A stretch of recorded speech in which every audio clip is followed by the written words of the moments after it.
morning, everyone. Welcome to the Board of Assessors regular meeting on Wednesday, March 25th, 2026, 8 a.m.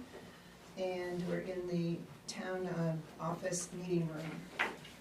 We have a quorum with four out of 5 members here of the board. So we'll continue on with approval of the minutes. Are there any amendments to the minutes? No, I didn't see any. All right. I have a motion to approve as presented. I will second that. Okay. Motion is second. All those in favor? And the motion passes unanimous. Thank you. That brings us to our homestead applications, of which we have 6. One of them, I think, was brought back from the last the Hamels. Yes. So I'm gonna turn it over to Rob and the board, see if you have questions. I think all 6 of these, I don't see any issues, I don't see any issue with any of them. If anybody on the board side saw anything that jumps out at them. They all seem to be filled out properly, Yep. and they all should qualify. So just the one with the, for me to not pronounce the last name correctly, Getso, which is on the, Oh, yeah, the weird form. yeah, Yeah. so it's fine without the declaration and signature? Probably a second page. The online form has two pages too, may not have printed out the second page. You can check that, but, Yeah, I can check that. yeah. Does that have the signature on it, I think?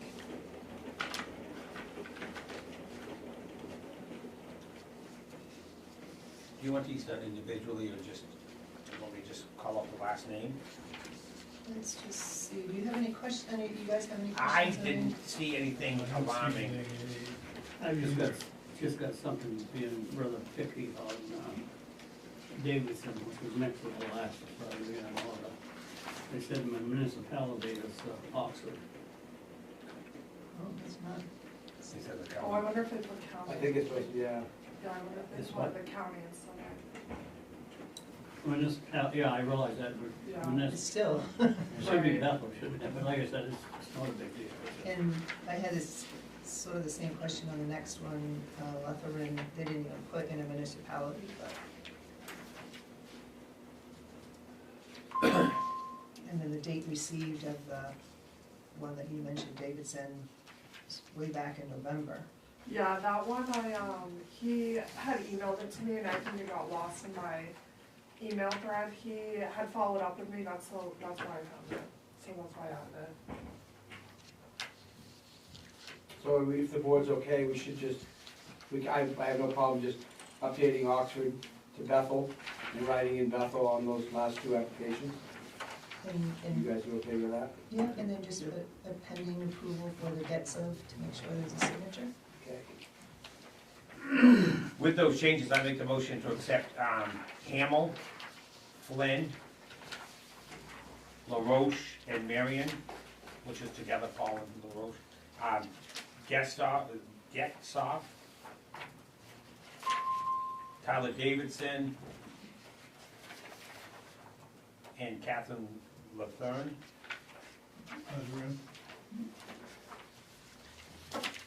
With the changes, and I'll second that.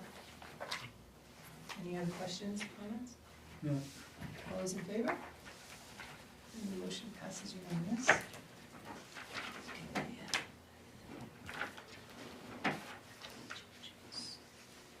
Moves us on to veteran exemption applications, and I asked Rob to kind of walk us through each one of them, I think, and I would take these individually.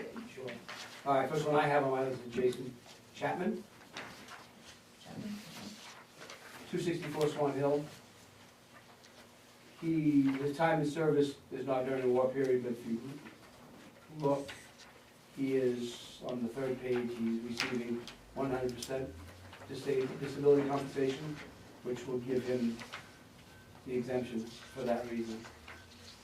62 were during the war period, or 100% service-connected or non-service connected disability will give him the exemption, so he does qualify. That's what I saw too. Will they ever put, you think, Operation Freedom or 9/11 in those Iraqi, Afghanistan, will they ever put that in, or? I'm sure they will, Well, just, it's just not now. well, if you look actually under the Persian Gulf War, the last recognized war period on page 2, It does it have, starts in 90, it's never closed. it's never closed, so Yeah. the enduring freedom's there, yeah. Yeah. Yeah. Yeah, they ought to take World War I off this thing. I don't think anybody left. What's that? I don't think I think we lost our last one Yeah. this year. Yeah. Yeah, I think it was a widow, actually. I think I heard that too. Okay, any questions on this one? I don't, I make the motion to accept the veteran property tax exemption for Jason Chapman. Second. Any other questions or comments? All those in favor? Then the motion passes unanimous. Okay, next. Alan Lowe next, 257 Vernon Street. I believe it's the same, he went in 78, but he's also, third page here, also 100%. So he's qualified for that reason? Yeah, and he didn't get discharged to 87, so I think there's a, Well, his time in wouldn't be, because Vietnam ended in 75, and the Gulf War didn't start till 90, but because of the 100%. Just like the first one. yeah, So he's okay. yeah. But I did notice where they have other recognized service periods, there was like an 82 to 84, they didn't really say what. That was, Grenada. uh, I was in during that time, Yeah. which there wasn't much of a fight. Regardless, Couple of squirt guns. yeah, I make the Oh, motion, yeah. I make the, motion to accept Alan Thomas Lowe for veterans exemption on his Vernon Street property. Second. Yeah, second. nothing further, all those in favor? And the motion passes unanimous. And then on to, Nancy Blue. that's a W at the end, right? I think it is, actually. I thought it was Glenn, but I think it is a W. And this is for widow's exemption, and I didn't actually look to see if her late husband Raymond was receiving an exemption or not. Regardless, she qualifies for it, even though whether or not he actually had the exemption himself. So either we're gonna be transferring the code from a veteran to a veteran's widow, or just giving it to her for the first time. Doesn't change how we act upon it, or anything like that, but. And when you're a widow, you go on the qualifications of your deceased spouse. If he would have been 62, and he would have served during a war period, or would have been receiving the 100%, she gets the widow's exemption, and it seems to all be the case here. Something doesn't make sense if I'm looking at it right, middle of the first page, says date of birth was 45, date of decease of veteran was 65, date of entry into the armed forces was 66. That's a good question. Yeah, I noticed that. Then it said date of discharge or separation 71. So something there doesn't make sense. So I have his, I think she got confused. She wrote in 23 September 2018, I saw that. and then when you look at there's a Death death certificate in certificate. here that confirms that date. There's a marriage certificate, and then there's a death certificate 9/23 of 18, and then Okay, so she just, the probate court document had that same date. I don't know what that up. So we'll correct the application, put back in the 23 September of 18. I looked at his day, 2214, and I think that the October 65 date was the date that he went into the military. Yeah, because she's got 23 September 66 of entry, right below that. Okay, so with those corrections, I make the motion to accept the exemption for widow of a veteran for Nancy Louise Glue or Glenn. Second. If there are any other comments, all those in favor? The motion passes unanimous. Okay. Brings us now down to abatements. One of them, the Patel's, was tabled from January. We have three of them, so I'll turn it over to Rob to. All right, so Patel, they were questioning, comparing their property to some neighboring properties, and they requested an inspection.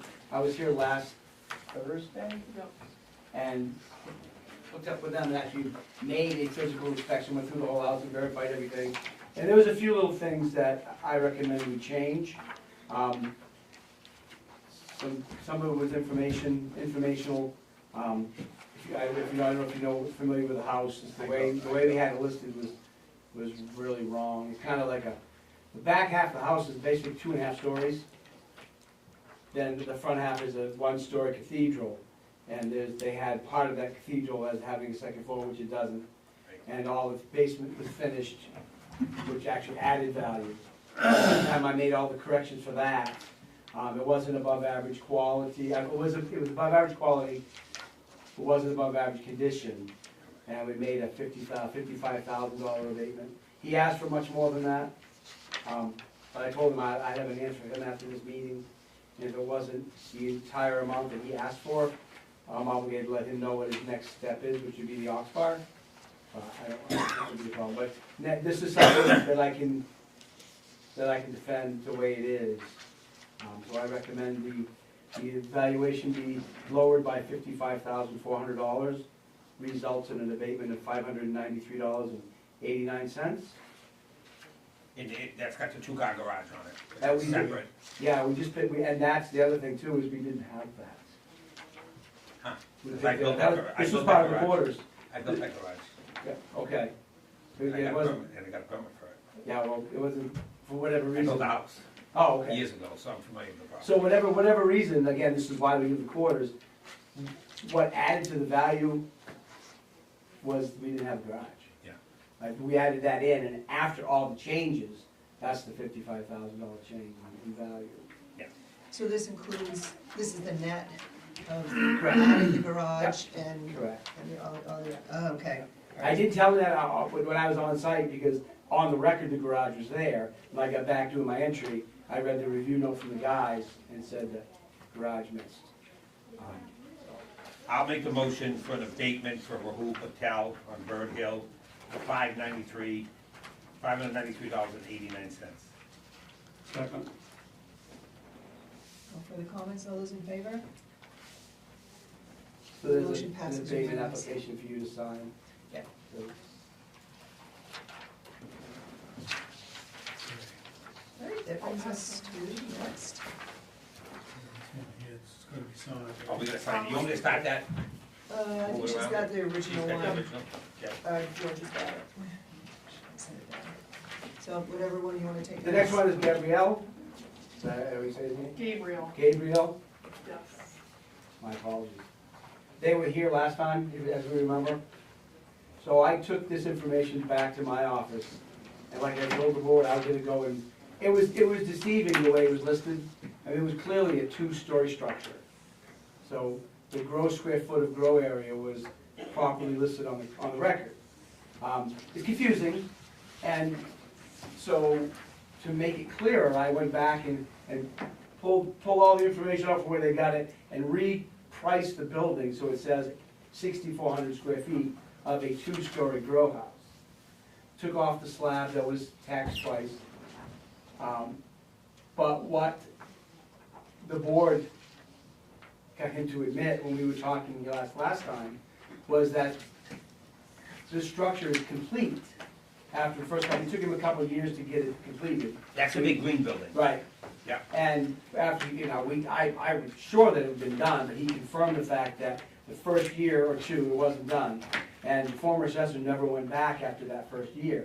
So we've been carrying that building is 40% undone. all of these years. So obviously I corrected the way we priced the building, because it was misleading. In fact, I repriced the other grow house too, so now they've done the same way. With all those changes, taking off the incomplete, taking off the slab, there's no abatement to be had. The value actually went up by $100,000. So he will not be a happy camper. I mean, that's a big facility, though. Yes, it is. It's a big And- facility. And you compare this value to the other facility in town, he was grossly undervalued compared to the other one. So now they're more in line with each other, so it's just. That's what Moosehead? Yeah. Yeah. Not counting the Store. not counting the retail part, Yeah. that's what I'm talking about. But he's also what, two stories? stories. 2 stories. And that's what he was upset about, that the way it was listed, the 12,800 square feet. But that was, that's gross, so just like when we assess a 2-story house, we say it's 1,000 square feet of 2 stories of structure.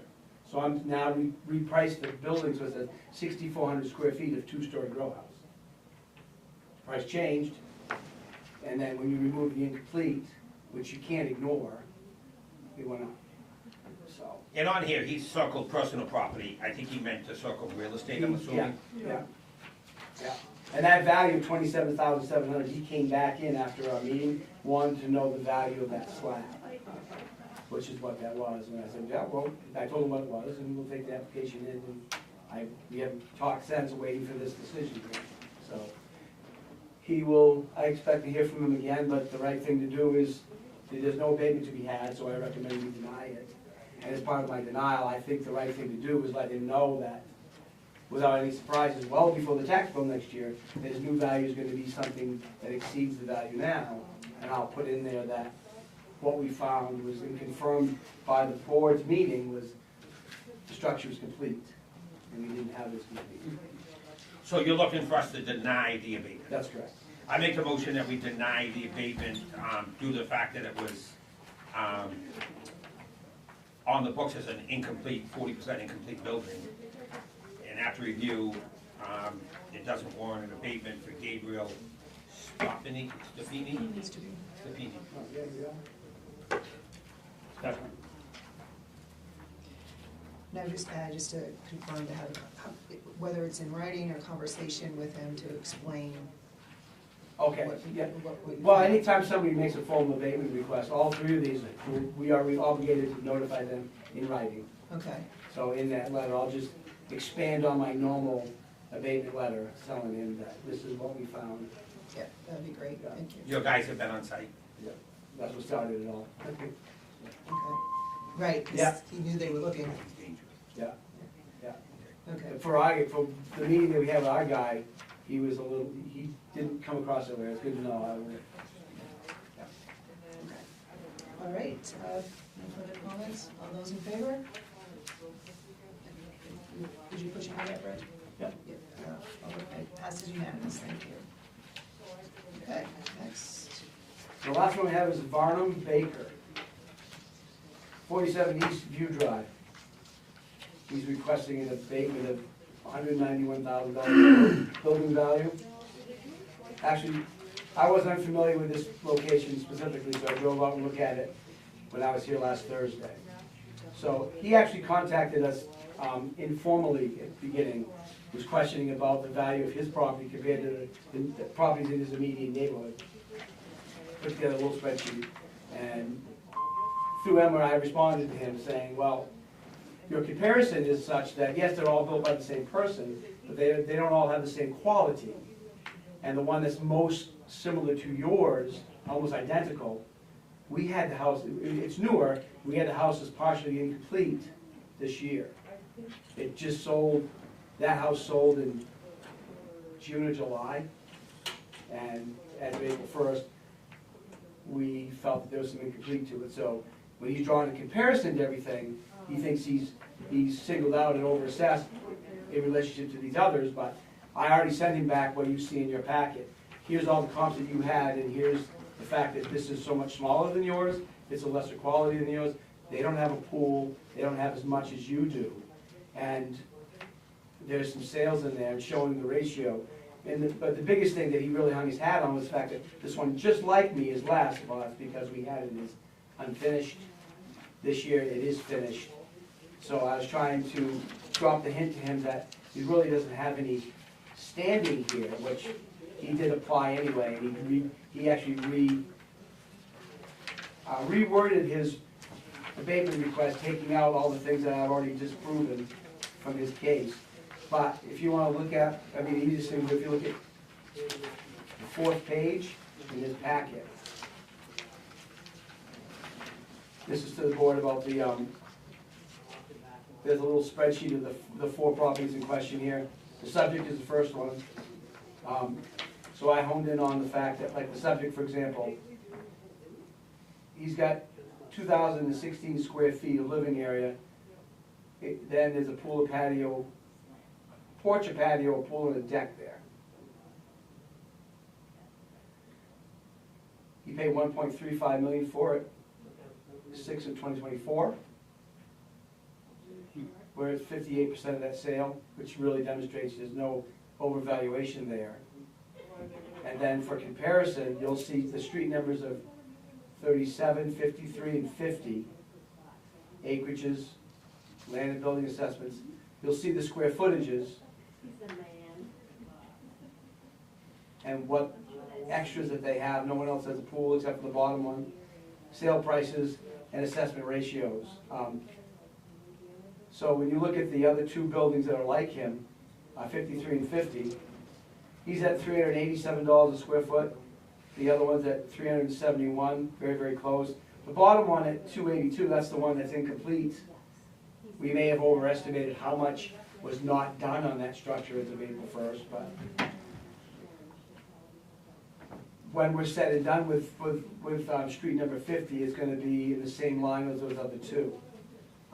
This is Lock Summit, Yes. Yeah, up around the corner. In right? I fact, think a lot sold up there for like over 300 grand. Piece of land. Guy's landing a helicopter there to go ski. Oh, That's my understanding. So I mean, that subdivision's yeah, it's, pretty hot commodity. I mean, I don't think he's over.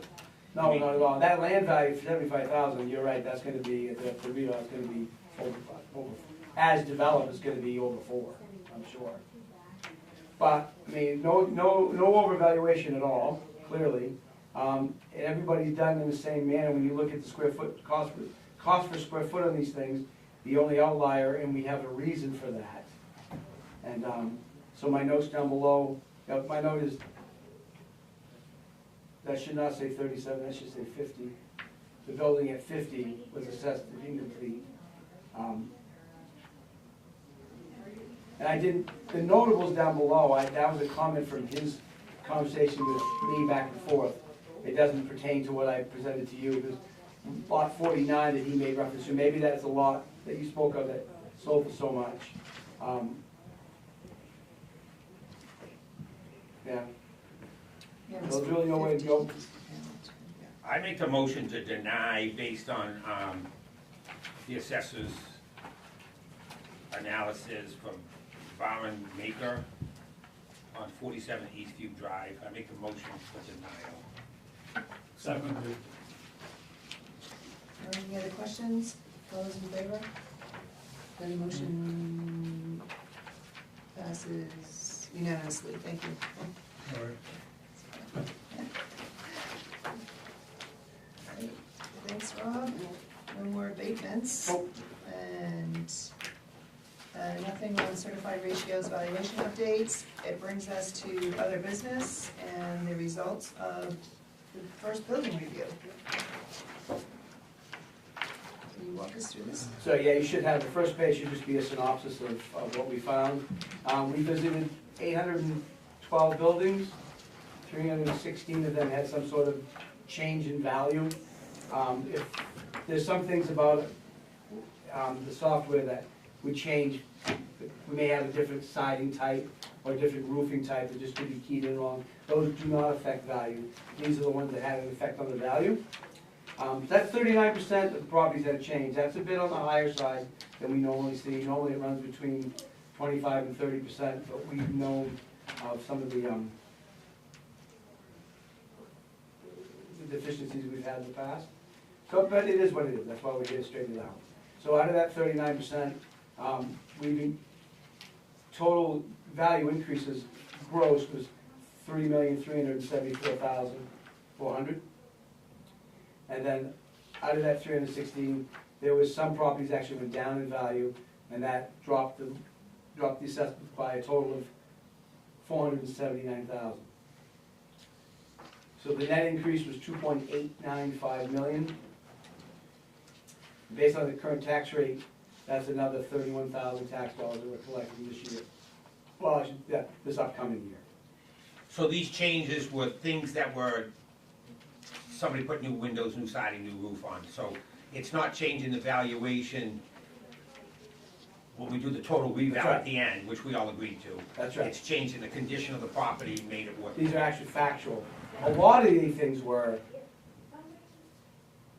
things that didn't get followed up on. Additions that didn't get gotten, whether they get a permit or not, at this point, doesn't matter. You know, we have the sins of the past, whether they get a permit or not. It isn't the focus of this. The idea is, we missed this for whatever reason, and this is one of the vehicles we use to find it. So, same records, nothing to do with the value change except for facts.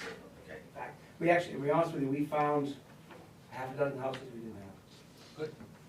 Yeah, that's what I was That they gonna. all were in the 2016, 17, 18 era. And I know how it works up here, you know, I mean, there's so few builders and so many people that want, it takes a long time to get a house started. So you can get a permit and you may not start for a year or two. And I know how assessors, if they don't do a really good job keeping track of the revisits, permit comes out, you know, house that year, you gotta keep track of it to go back again, and I think that's gonna happen. Yeah. They were all in the same subdivision for the most part, so it's kinda weird. Yeah, the one we pulled up, it was a single wide mobile home, and there was a full colonial there. It happens. Yeah. It's a little bit more than average, but that's what we're here for, to straighten that out. And the last pages are just a breakdown of the individual map of lots that had the increases and decreases. And every time we found an increase or decrease in the software, we noted the date we were there and what we found and what we changed. And you'll see, like I said, it is all factual. Even things, like, if I go to a house and I believe that the quality rating should be X, that is also a judgment call that we will change at the revale time. Unless it's blatantly obvious. We go to a house that's actually should be a well above average quality, and it's listed as a below average, maybe there's a keystroke error. It's clearly not a D grade, it's clearly a B grade. We would change those because I believe that's factual. But if we're going out there and everything's picked up and all these houses are listed as above average, and this one is slightly less than the other ones around, that could duplicate itself throughout town. The former assessors, when they set this up, felt like that style house had a lower quality than some other styles. Things like, if I go to a house and we would call it a 1.5 story structure, and it's actually listed as a 1 3/4 story or 2 story structure, that's a judgment call. We don't change those now. We have so much new housing stock here, it really doesn't matter. If we go to a house that maybe was built 25 years ago and we think it's average condition, because it really hasn't been updated or maintained at all, and they've listed it as something different than that, we're not changing that either. All that judgment stuff waits till the revale, just like going in and changing the schedules for the market. This is just actual things that were misrepresented. So you've gone through what, 30+% of the properties? Yep, 33. Right, and so you won't go back to those in the next 2 years or 3 years? If there's a building permit, we will. Correct. Now, for your judgment call, like, have you made notes? So those notes that you've made will get changed 3 years That's from right. now, not now? I have all those records at my office, so all Yeah. I know, that is called a review note. We make the changes and we say, oh, this house should be a 1 3/4 story, B grade, average condition, and the year built. So we put those all in at once. Okay.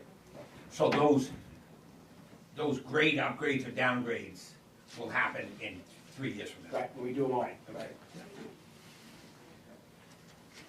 See, so you grade them by just looking at the outside, and basically. Well, if we get on the inside too as well, I mean, it's very, very, yeah. What percentage of them do you get on the inside of? In this particular case, it's just by whoever happens to be there. Well, how someone having a big home, what? It's a little different now than old traditional revals because we're dealing with a live database. So we're more there for verification than gathering data. You know, a brand new house, we're gonna pick it up new. Town hasn't been, that never had a reval, hadn't had a reval for many, many years, and the records are very poor. We would be doing something a little more thorough, but these have all been looked at, well, for the most part, said just more, very recently. And there's very, very few times that the quality of the inside is vastly different than the outside. And when we go to a house, we knock on the door, we walk around it, I mean, we will look in to see if anything jumps out at us. If something really, really egregious or something that we really struggle with, we'll contact the owner to make it, to look inside if they let us to see. But 99% of the time, the inside is gonna complement the outside. If you talk about a $500,000 piece of property and you're off by a bathroom, it's such a small percentage that it's really not hurting anything. So, If it was a bathroom and over 2,500 in value, they'd have a building permit, Right. so Right. you would catch it. and normally now, yeah, and all with the new stuff now, I mean, Courtney's got all these detailed records, any new house we don't get into today, when we're done measuring, we go back to the record and we start looking at, we get the bathroom count, bedroom count, and a lot of these houses are built in such a way, there's a lot of finish in the basement, a lot of ski locker kind of stuff, and we'll pick that square footage up. The house that I abated when I was there last week, the entire basement is finished, but a little 8 by 12 mechanical, which really wasn't listed that way. We made the correction, so. In theory, 3 years from now, there'll be just a site look even at these properties. When we're all said and done, Yeah. we're gonna pull out all the sale data.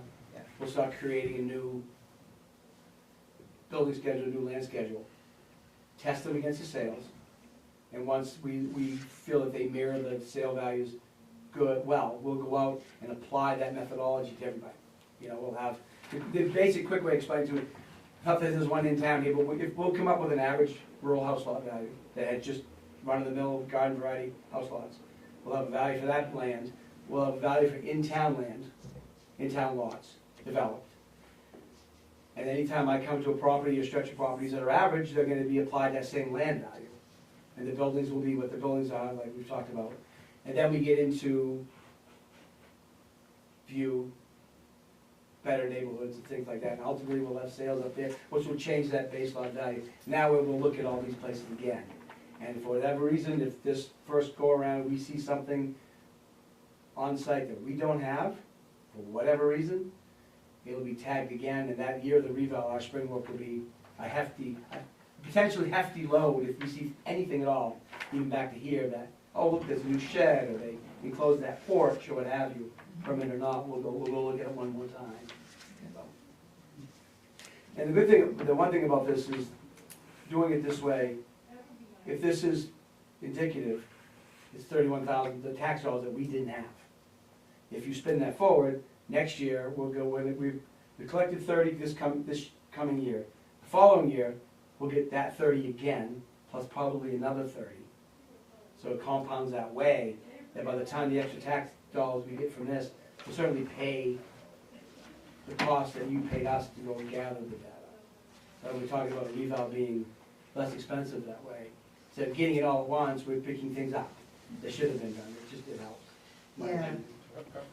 Yeah, and you just wonder for how long has it been that way, but. Yeah, I know. that's- Yeah, I know. So we just kind of close our eyes and move on. Sins of the past, we just, it is what it is. Yeah, start a new baseline. Unless there's something egregious, Start a new baseline. right, something egregious, because it doesn't really pertain to you. But if I'm working on towns that have a pond or lake and there's clearly a violation, I feel obligated to let the code officer know. But if I find a shed and there may or may not have been a permit, honestly, just, you can spin your wheels forever.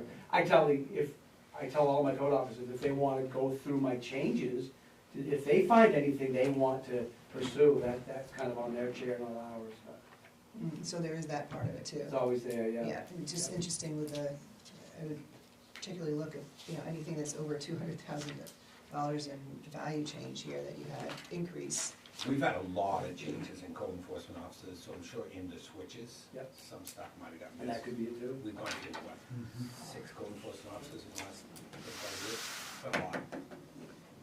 It's been a lot. Changes, but if the baseline's there. isn't No, it? I'm just saying, as far as, like, if somebody's in the middle of a permit, they get done, somebody misses the permit, the next person misses, it's tough. And changing hands in my field, in my seat. Yeah, But now that my guys are out there, when they, just anybody, we're all nosy people by, especially our job. When you drive by something, you're gonna see, geez, that's a new garage. If I'm out looking for a permit for a new house for you, and I drive by and I see there's a new garage in your lot, it's on my list, I'll run back and get your file and go out and assess it. You know, anything I need, any tools that I have to discover, we will. Maybe the permit is there, maybe we get lost, for whatever reason, but we always are, and you're always becoming paying more attention. familiar with, That's right. with the Being more, properties. because everything's new to us now, once we've been over the town ones, Yeah. it'll jump out at you, just like it will you guys. so. Yeah. Yeah. on that. So these properties that have an increase, decrease, which will affect their tax bill this fall, is there a proposed communication piece? And that was the next thing, we didn't really set anything up specifically. I think that we as a board will pick a number, a threshold number that you wanna see.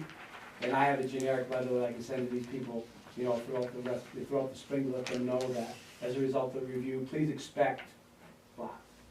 They can call in, it's a catch-22, because they don't like the new number, there's nothing they can really do about it officially until the bill goes out. But if there's something that, if I picked up a couple $100,000 or something, and I assumed, whatever, 3 bathrooms and a full finished basement, it's really only 2.5 bathrooms, I'd rather correct it now instead of debating it later. Mhm. So, I don't have any recommendation on threshold at all, but there's obviously some here. Anything the board wants me to send a letter to, I'll be more than happy to. The confusing part's gonna be, do they think that's part of the reval and that's their new taxes moving forward? Or do they think, I think we have to write a letter to state that these were based on facts on the ground today, not Right. part of the reval.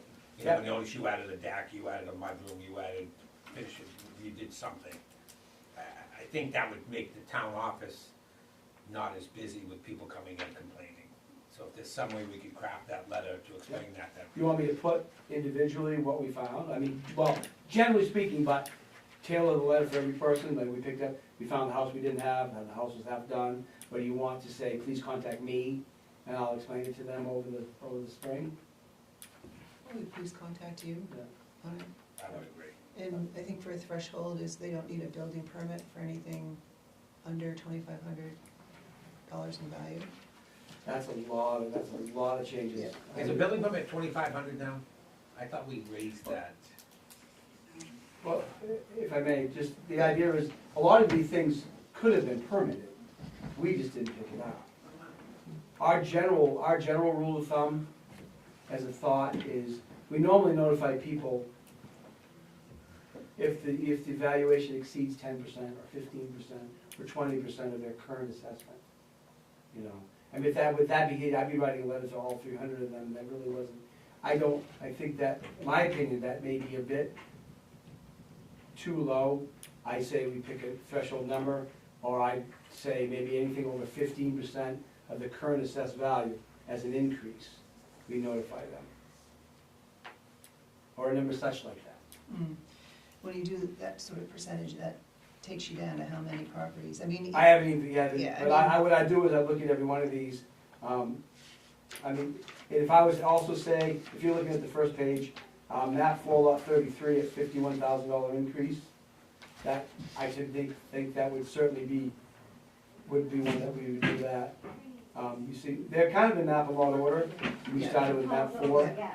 you know, that 51,000, as you go down, the 25,600 and the 208, I would, and 56,900, 37, 56, kind of like that, or a threshold of a certain amount. Like Because- 20,000 or so. I mean, Yeah. you see that in your, you see that in the tax bill. Right. So,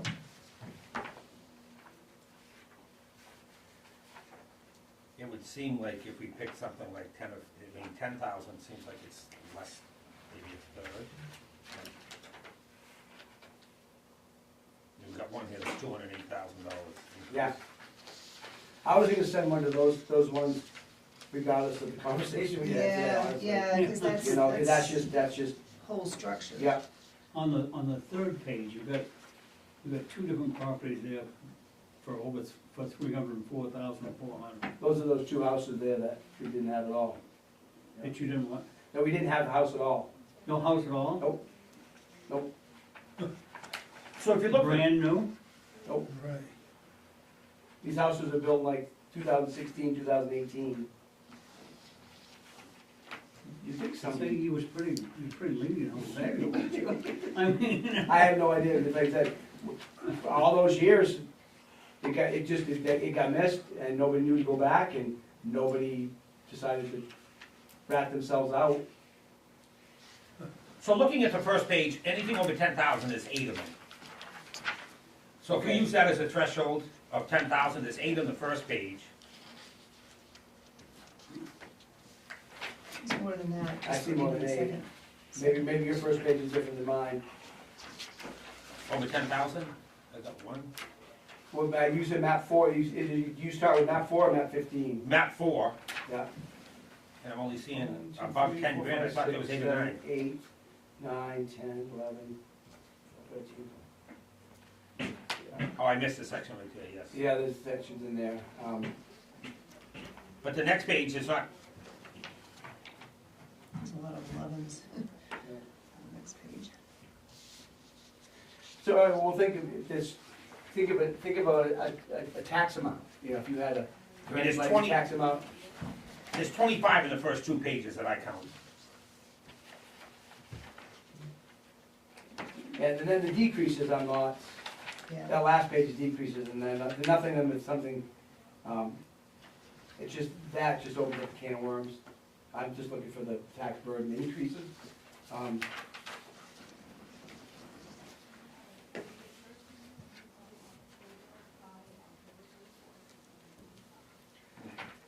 I mean, right? a $10,000 increase is only, you're only gonna talk about a tax bill increase of less than $200, you know, $150, just in value.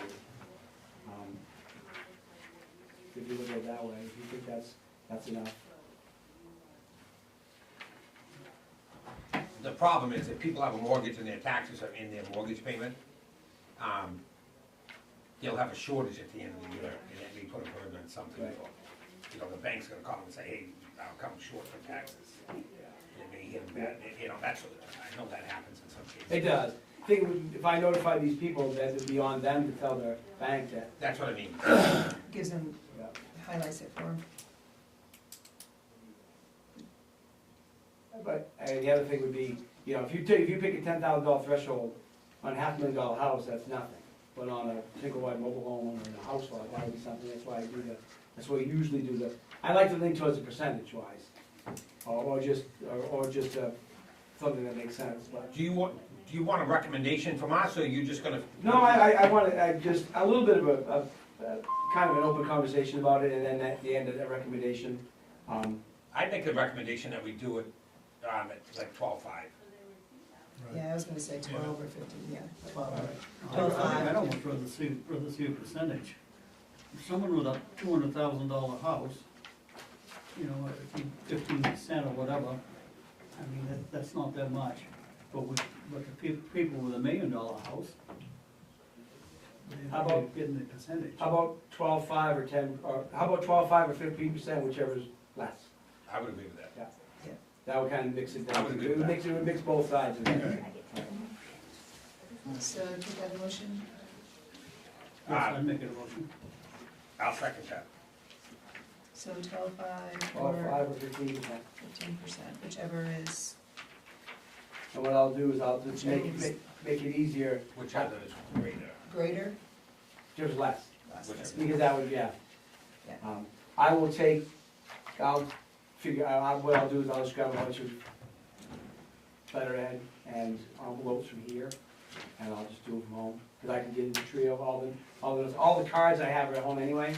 That way I can get it done a little bit, I can get done a little quicker than the next time I come back, so. And you'll have them respond to you if they have any questions. Yep, I'll or- put, yeah, I just put down a letterhead, they'll just respond here. Yeah. I may actually leave we haven't done it here because the girls are really good out there, but I have a blank form that I leave in my towns, especially if I'm new, or somebody in the position of helping me is new, with a generic question form, where they can fill that out, and if if Emma can't answer or not comfortable answering it on the spot, they leave it for me, they don't have to wait for, they feel like they're getting their voice heard. Then I respond to them and I come back and either I call them or she calls them and reads the answer back to them. It gets them an answer quicker. She's learning more of how to structure her responses and things like that. I'll leave one of those today as Yeah, well. it can only be helpful, it helps not have things fall through the crack. All right, if there are not any other questions about that, all those in favor? And that motion passes unanimous. Thank you. Motion on that. Thank you very much for that. I'm glad we went with this form. Okay, any other business? I have nothing. Nothing? If not, how about next meeting date?